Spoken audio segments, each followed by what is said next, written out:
Hello, everyone. Welcome back. I am really excited today to be speaking with Dr. Elizabeth Alvarado.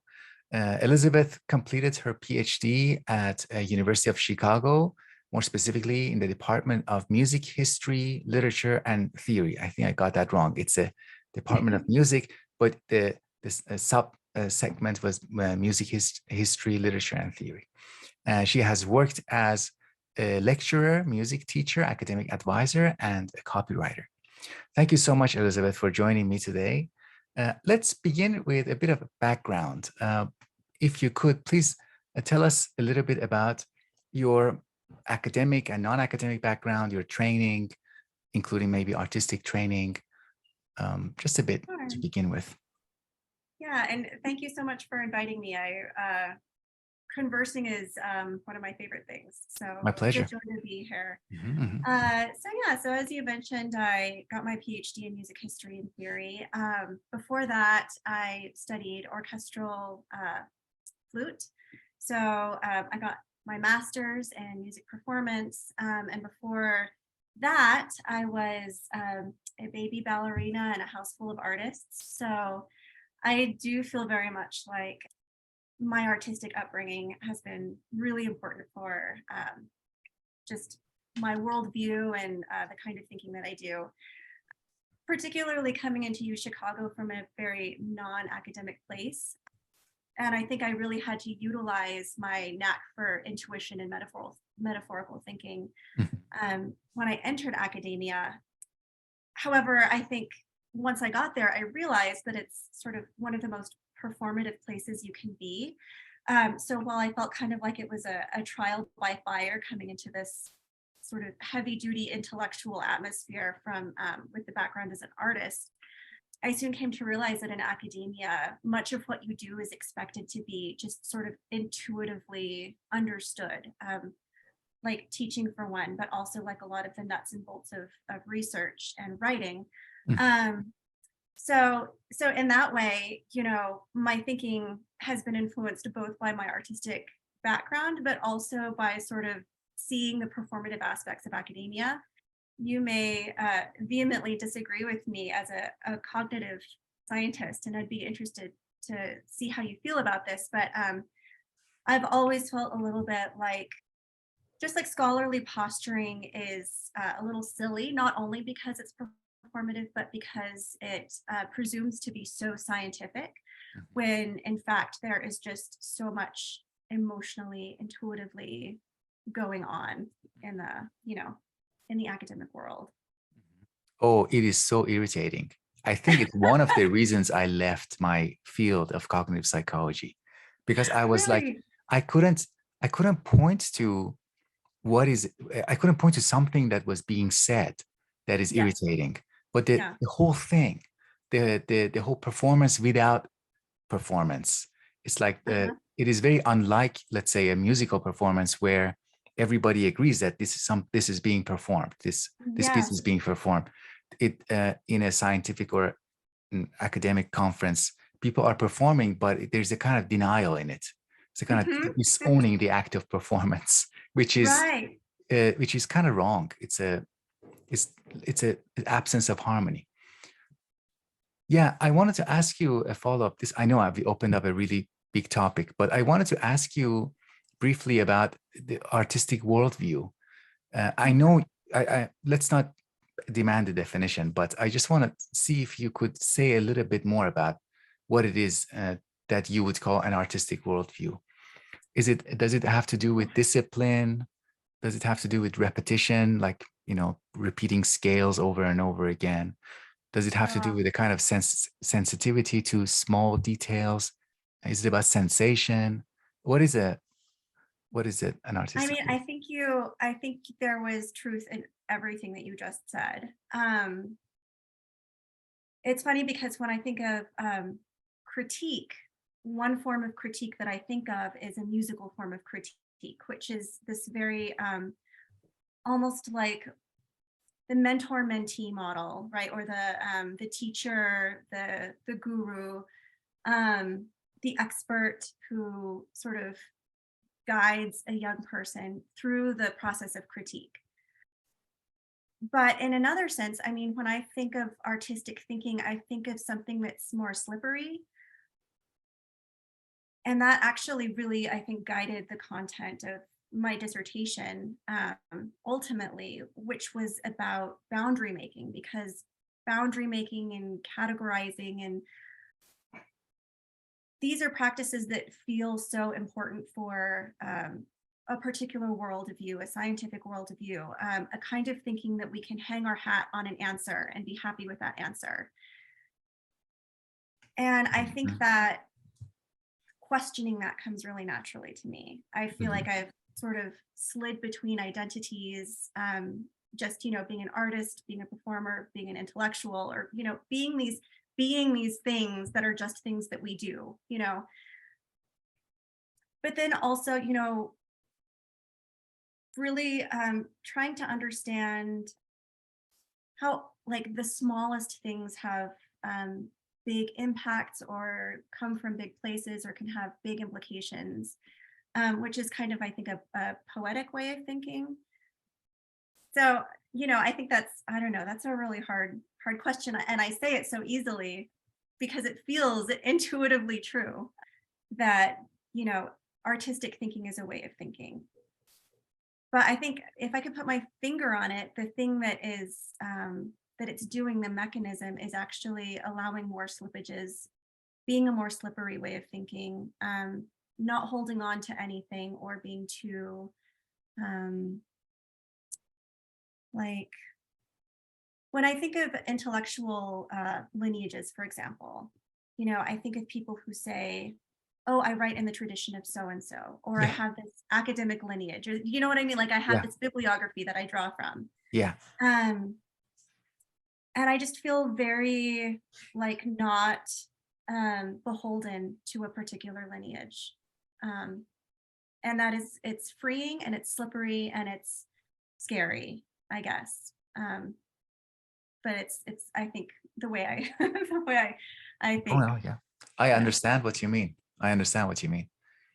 Mm.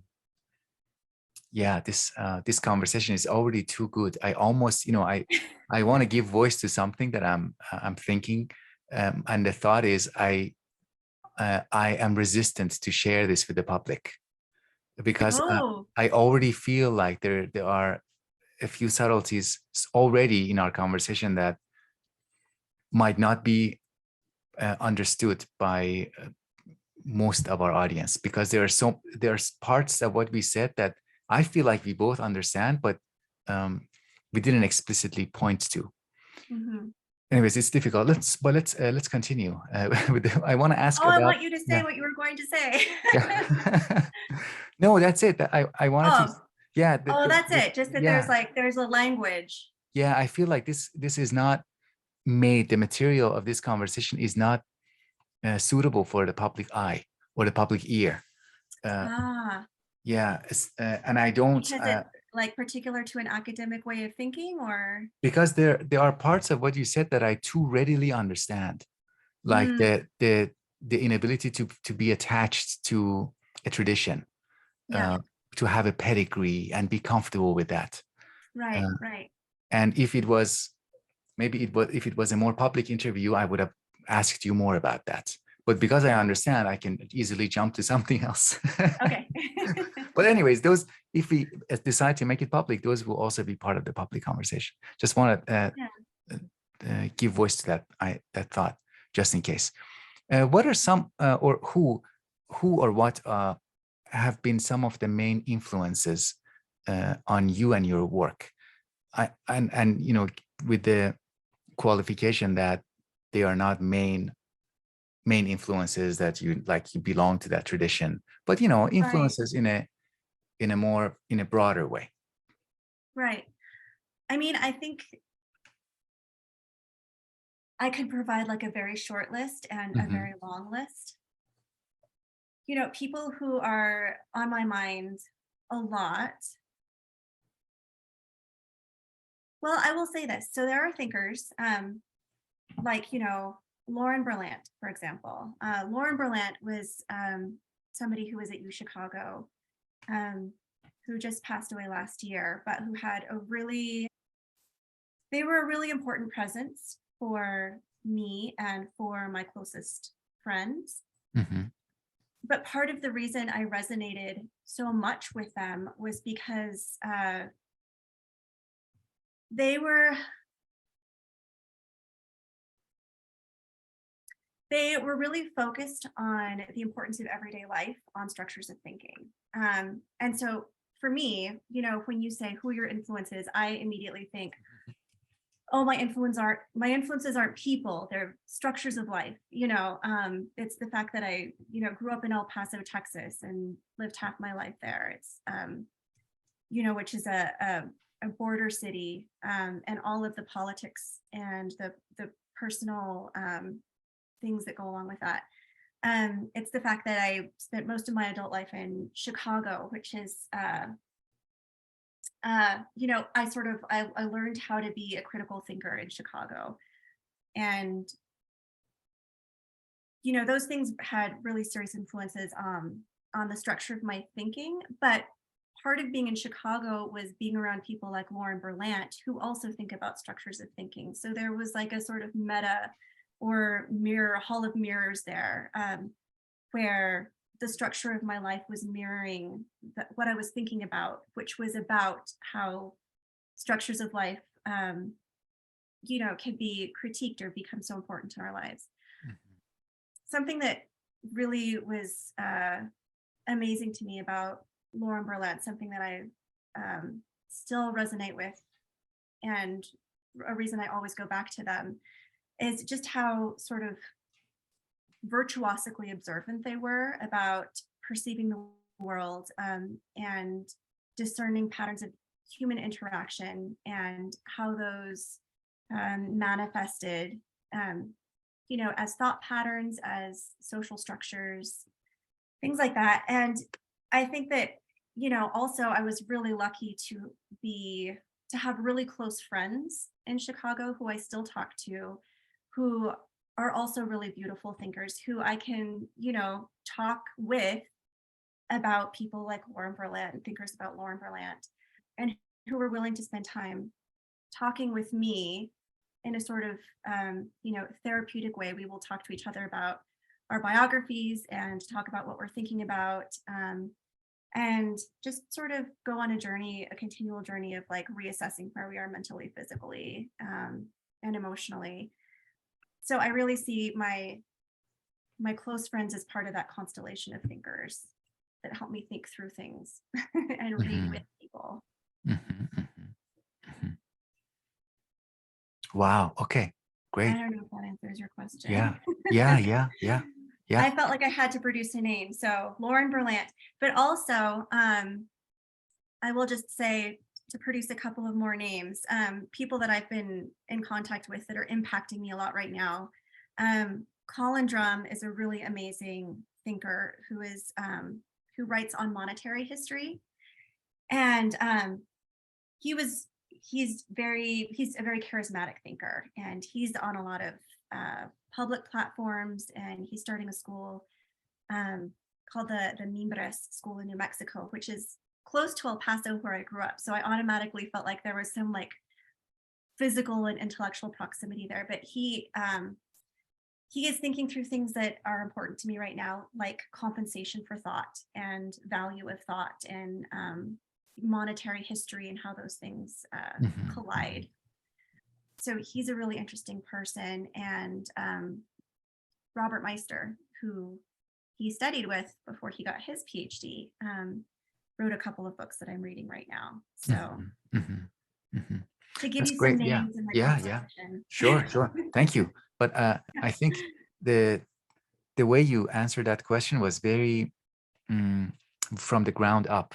I mean, people usually, when they answer that type of question, they don't acknowledge the basis of their influence, like everyday life, like friends, like Right. their reals, the supportive structure, the immediate supportive structure.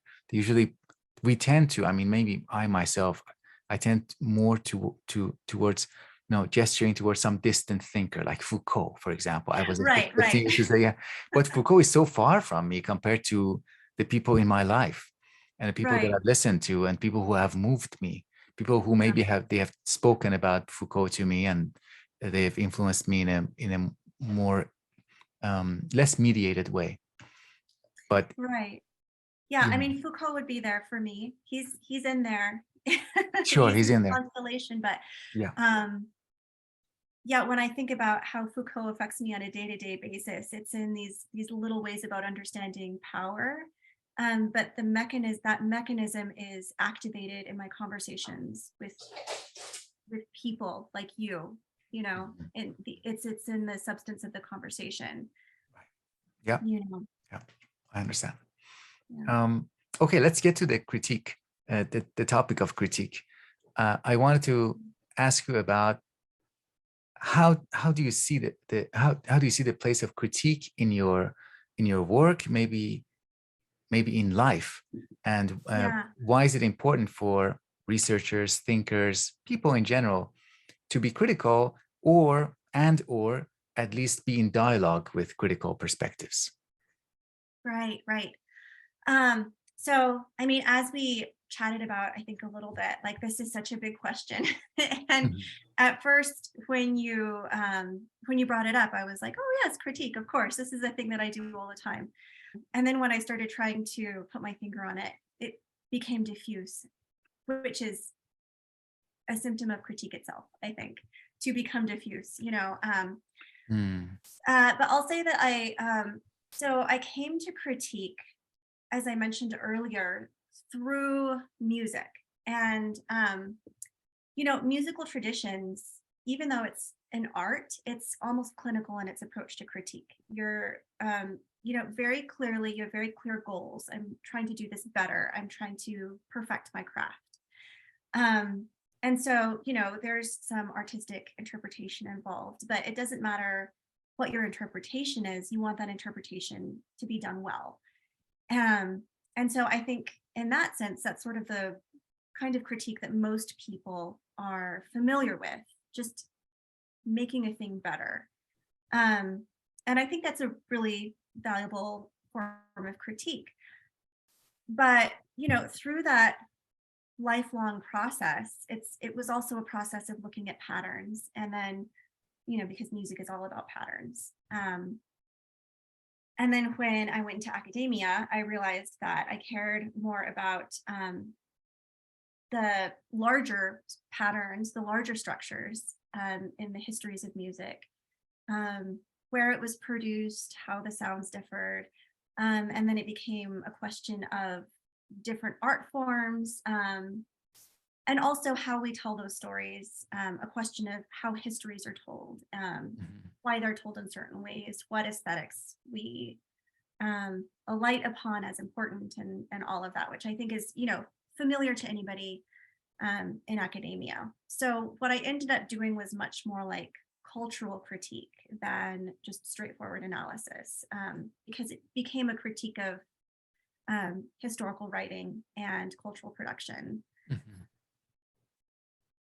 But, you know, this is, I think for me, critique, it's become more of a worldview, in the sense that, like I said, my sort of artistic sense was part of a worldview, this like diffuse way of approaching the world that is also, I think, largely based in patterns. It's about noticing patterns that seem to dissolve into the background for everyone. Um, you know, the social contracts that we take for granted and we perform on a daily basis. Um, and so for me, it's like I'm never not doing critique. It's like a thing that you can't unsee, right? Like you move through the world, and once you see a pattern, the pattern is always there for you. Um, the question then becomes how I share that pattern with other people, whether how I feel oriented to that pattern. Um, because you know, there's the practice of critique, but then there's the emotional component of critique. And this is, you know, I think we in our chat talked a little bit about, and maybe we'll talk about this later, about different professional spheres, like critique in academia versus critique in industry. Mhm. Um, and it's not just that there are different kinds of things that are done, it's that there are really different emotional orientations to those kinds of critique. And so for me, it's a day-to-day negotiation of how I want to bring critique into my relationships, because I really have moved away from being critical in the sense that, if it's two people, if it's me and somebody else, and say they've hurt me or they do a thing that hurts me, and I become critical because I say, you hurt me because you did this thing, and oh look, the thing you did is part of a larger structural pattern, and so therefore you are participating in this harmful structural, you know what I mean? Mhm. And then it becomes a very difficult conversation. It's no longer a conversation. Then it becomes, you know, it becomes part of a different kind of pattern, which is a pattern of blame. At some And level, it could be theory. yes. Once it could be like a theoretical reflective, position that is almost it almost doesn't demand the participation of the other person, because I Hmm. can just sit by myself. I become solitary at that moment. Oh, you're saying that what I just described is like Yeah, theory. yeah, Because yeah. yes, yeah, yes. I completely agree with that. Yes. Mhm. And um, I think that's where academic theory gets stuck. And I think that when it starts spinning, that's kind of, I think what a lot of writers have also critiqued as being like a paranoid style, right? Yeah. So, so I think what I'm searching for, what I'm trying to navigate now, is how to bring critique into my life in a way that is cooperative and collaborative, and like involves curiosity more than defensiveness or Right. pain, Hmm. which is, Hmm. hard, because honestly, I think I came to this place of critique because I experienced a lot of hurt, and then I could point to things and say, these are the structural things that caused me pain. Hmm. Um, but now I think, if I want to take critique with me, which I do, and I want to heal, I have to, I'm trying to figure out a way to bring critique into um, conversation in a more, I don't know, collaborative, therapeutic way, if that makes sense. Hmm. Hmm. Yeah. Uh, so to me, in my own history, uh, one of the first places that I felt critique kind of emerged, showed itself Mhm. in my mind, was in opposition with what we can call salesmanship. So in academia, I I was instructed not only to do good research, but to also be excited and to tell a good story, And so once I try to tell a good story and to follow that command, to sell my research, to make it attractive, to make it simple, um, make it compelling. These are words that people use a lot. Right. I From that emerged this and the antithesis of that, which I started to call critique, which was like the desire to not sell, the desire to reflect, to pause, to Mm. to think about all the ways in which what I'm doing is not compelling.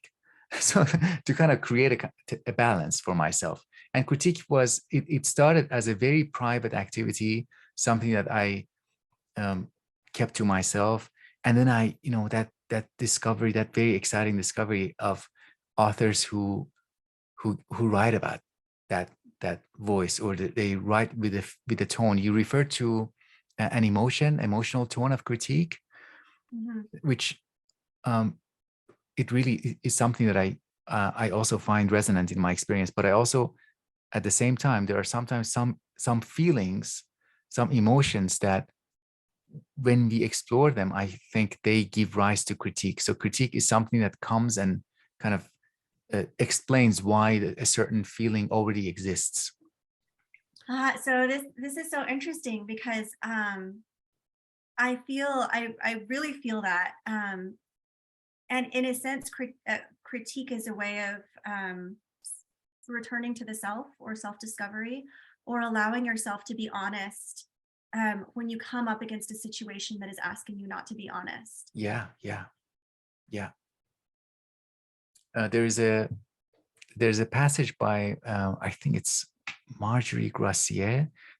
She gave a definition of what critique is, and I Mhm. can't remember it right now. Of course, I heard it from my friend and mentor Glenn Wallace, who has a whole critique of Western Buddhism, and the quote is something like, "Critique. The essence of critique is something like saving human potentials from the structures of power that um, want to oppress and use Yeah, these human potentials, which is basically the opposite of that would be being true to what we have and who we are, right. not completely blending into the structures.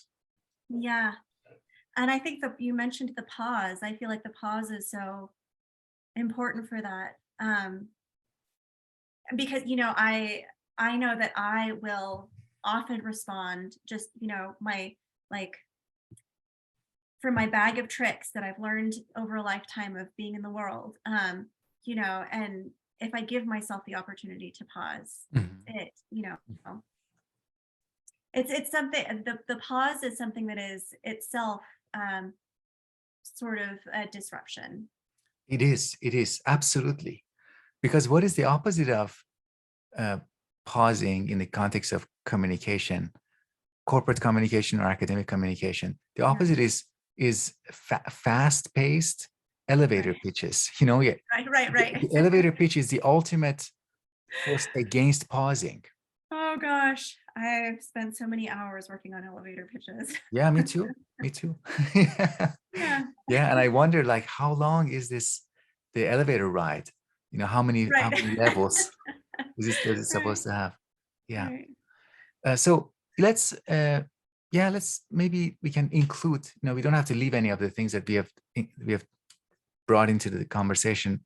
Let's also include this distinction that you already touched on: industry versus academia.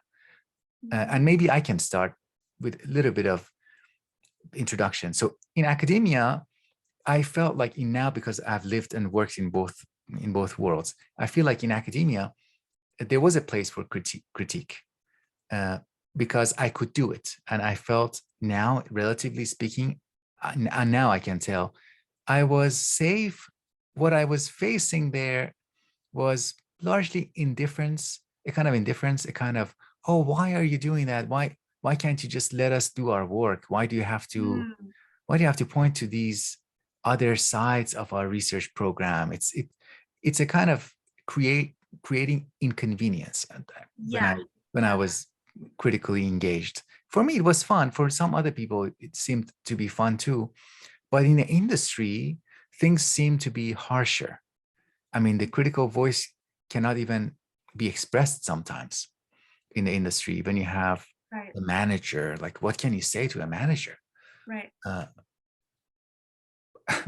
I don't think, maybe I haven't found a way to be critical effectively, but in the industry, in organizations, corporate organizations, the structure is um, really strict, and Yes. it demands regulation, and it demands you have to buy into it.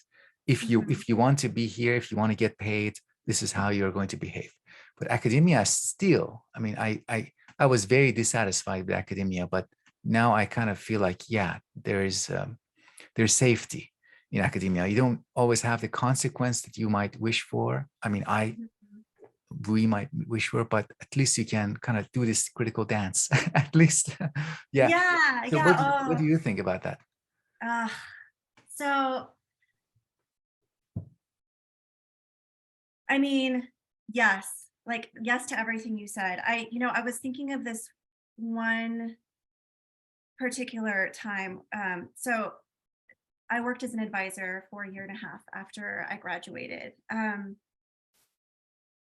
Partly because I was searching for any kind of fit right after I graduated. I graduated during COVID, and it was a difficult time, and just personally. And so I was like, I'm just going to choose a location. I'm going to move there, and I'm going to get a job. And I found this job working at as an advisor for a performing arts college. So it felt like a really good fit in a lot of ways. And the students were and are lovely. But I remember this particular moment in this chat because the advisors all had a chat, and there was other administrative leadership and stuff on the chat. And academia, I think, as a scholar, you have, I think, a lot of license for critique.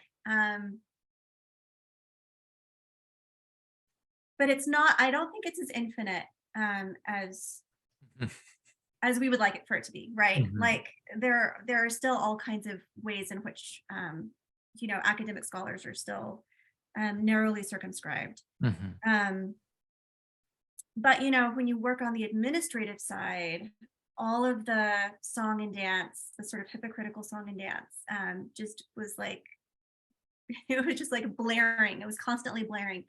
And there was this one thing that came up in the chat that was, we need to cultivate brave employees. And what they meant, I think, was cultivating a culture where people could be brave enough to say when something was wrong, even if there was a power differential or whatever, the things that normally keep people from saying things because they're afraid their job is at stake, their livelihood is at stake. And this was just like so hypocritical to me, because I was like, asking us to be brave is like it was just like saying, oh, go ahead and put your profession at risk, but you'll always be able to have that badge of, oh, I was a brave employee, right? But you still could lose your job. Like the subtext was, you still could lose your job. And so, I mean, this is just an example that came to mind when you were talking about like the limits of critique. And I agree with you. Sometimes it's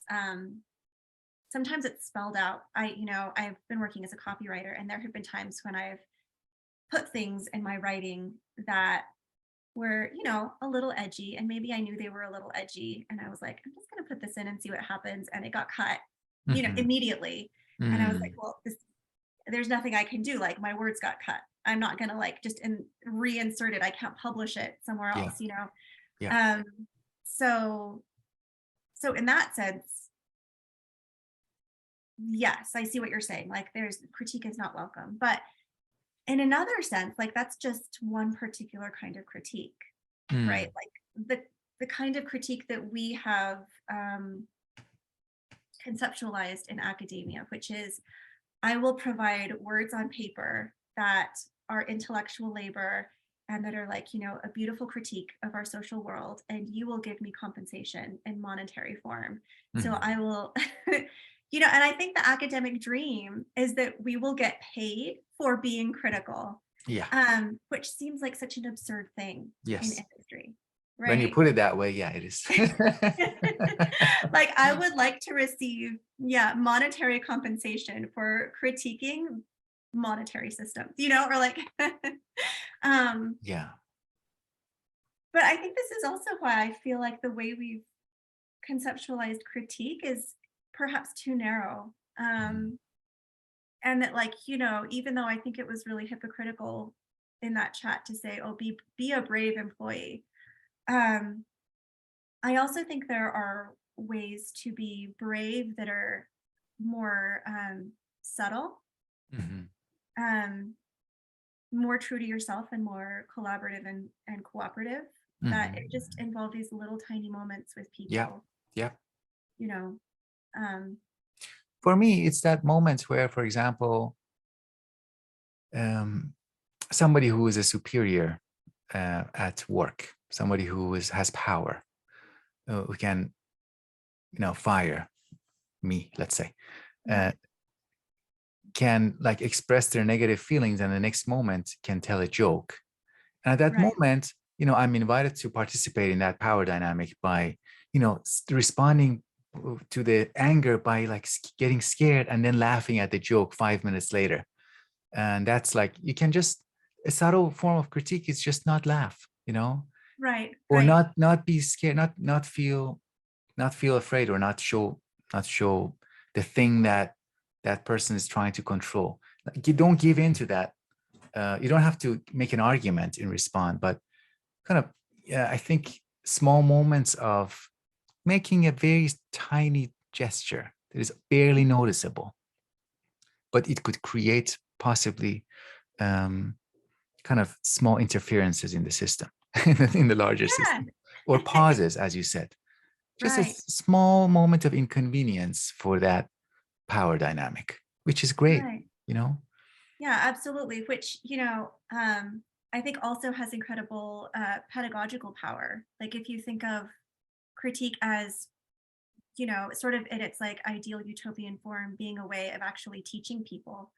Um,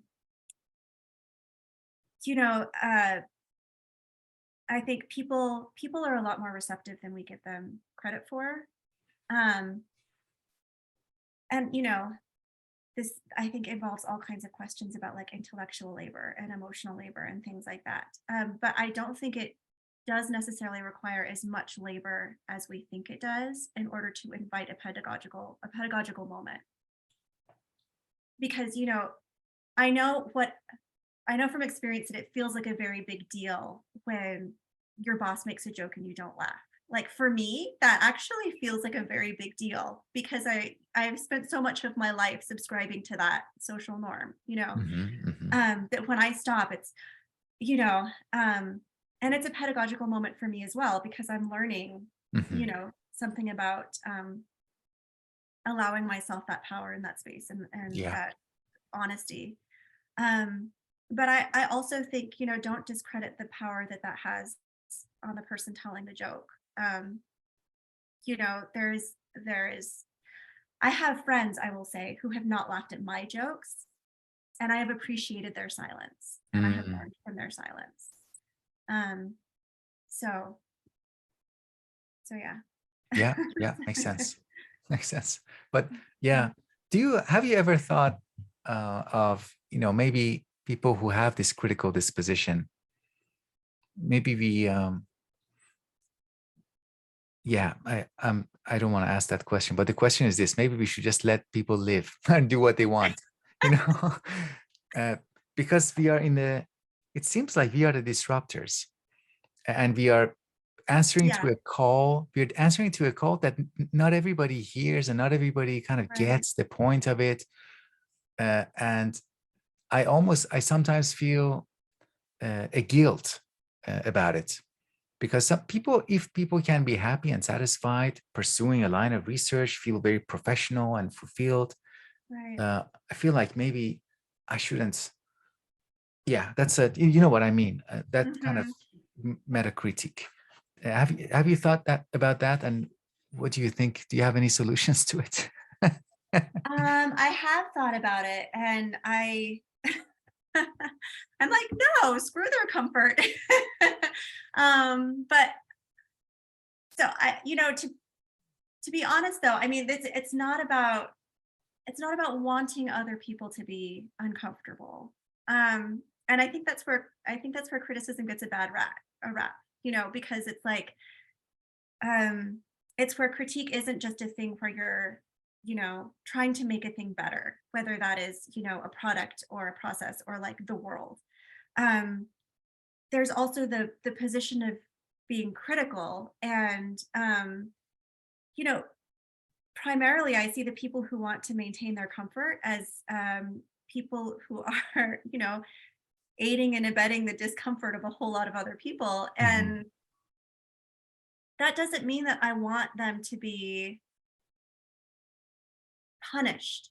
I honestly, I had this conversation with my sister because we we had sort of a revolutionary grandmother who was like very she was toxic. I'll just say she was toxic, but she was also an activist. And so we had a hard time reconciling like the things that she was doing, the things she cared about for human rights and equality versus the way she was really toxic in our personal lives. And my sister, you know, she had the standpoint of our grandmother made us feel like if like our comfort would be a blight on the world. And, you know, she feels very strongly that her comfort is valid and important, and she's not going to feel guilty for it. And I think the thing that I wasn't really able to express in that conversation with her was that I don't think she should be uncomfortable, but I don't Mhm. think anyone should be. Like, I think there should be space for everyone to have comfort. Right. And you know, in the grand scheme of things, like we navigate discomfort on a daily basis, Mhm. right? We navigate the discomfort of feeling awkward or not understanding, or you know, putting our foot in our mouths, you know. And I think really what we need is just to kind of like curate those moments a little bit better, Mhm. um, so that we can all be more accepting of one another's discomfort, Yep. and supportive of one another's discomfort if it's in the service of growth. Mhm. And you know, these things that are, I still think, incredibly important, like, you know, human rights and Yeah. Yeah. you know, anti-racism and all, you know, gender equality, these things that, you know, we've heard them so much, but they're important. Yeah. Um, and Yeah. I think, you know, for me, the way that critique feels therapeutic to me is in inviting a little bit of discomfort every day and just being curious about where that leads me. And I think maybe that's a thing that I've just really been alighting on lately, is like the curiosity. We just need a little more curiosity. Mhm. Taking responsibility for that, taking enough responsibility to cultivate curiosity. And I think what you were describing, it really reminded me of this image of sharing the responsibility of discomfort. If there are Yeah, people who are not comfortable, let's share the responsibility of that. Let's see what we can all how we can all respond to it in each in their own way. yeah. Mhm. Okay.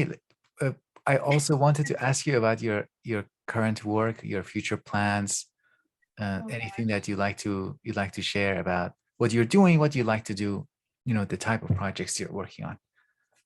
Yeah.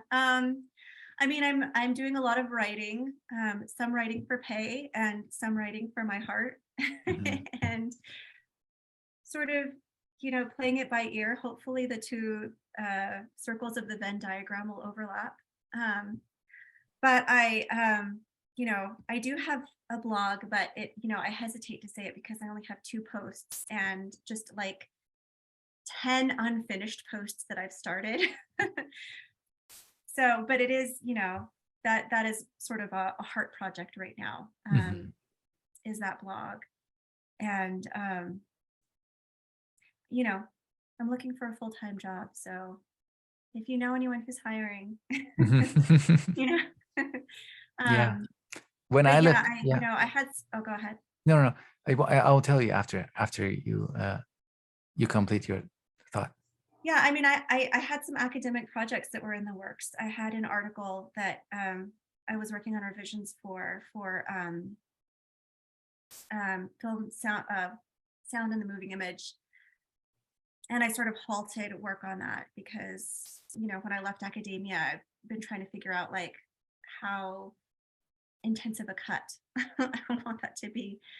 Um, but you know, I think I'm still in a sort of like exploratory phase in industry, and I'm writing because that's the thing that feels like the thing, like my truest connection to Mhm. academia, and you know, all of the things that I did before that is just writing. Um, Mhm. so Yeah, when I left my academic position in 2020, yeah, last year, 2021, Yeah. uh, it took me much longer than I had expected to really believe and come to terms with it. And Oh, yeah. during the 1 year after that, I only had part-time gigs, Yeah. the gig economy. Right. And that really also really shook me because the way a worker is treated in a freelance economy is much different. Mhm. You have to like report how many hours you worked on what, Right. and that was so different from having a Yeah. salary, you know. And I Right. I thought, had to wow, research apps to track my time and yeah, yeah, yeah, yeah. And I really laughed at my past self because um, I was so critical of a very comfortable life. But in retrospect, I realized how comfortable that was. Mhm. But now I mean, I did find I did eventually find a full-time position. That's another story. I'll tell you in private. But things continue um, to offer these challenges, as you said, every day. You're a little bit uncomfortable. You're a little bit Right. trying to be curious, look at things the right way. But I really think that what we do when we leave one field or one way of life, academia, we really open ourselves to the world, I think, in a way that we couldn't do without that kind of big transition. Right. And the world, we enter into a dialogue with the world and we realize the world is quite harsh at times in many ways. In some ways, it is very interesting. There's so much going on, you know. Right. Yeah. And yeah, all that goes on when you just have an actual confrontation. Right. Right. Yeah. Yeah, I definitely feel like it took me a long time to like heal from all of the trauma of academia. Mhm. That I realize it took that long because I'm now at a point where I actually do miss things about it. Mhm. And one of the Mhm. things I miss is just the regular conversations. Mhm. I really miss talking with people. Mhm. Um, Mhm. but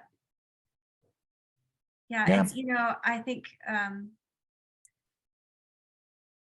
coming to terms with that not being your identity is such a big deal. Yes. Yes, it is.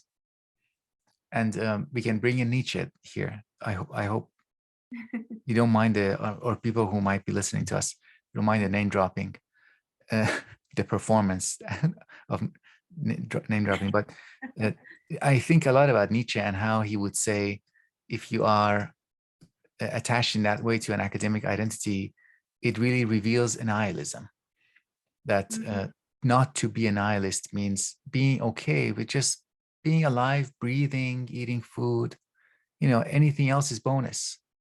Right. Uh, but yeah, I agree with you. There are little things like having a conversation, having coffee between classes, between teaching or between writing sessions, and it's really sweet. But who Yeah. knows? Maybe in the future when the time comes.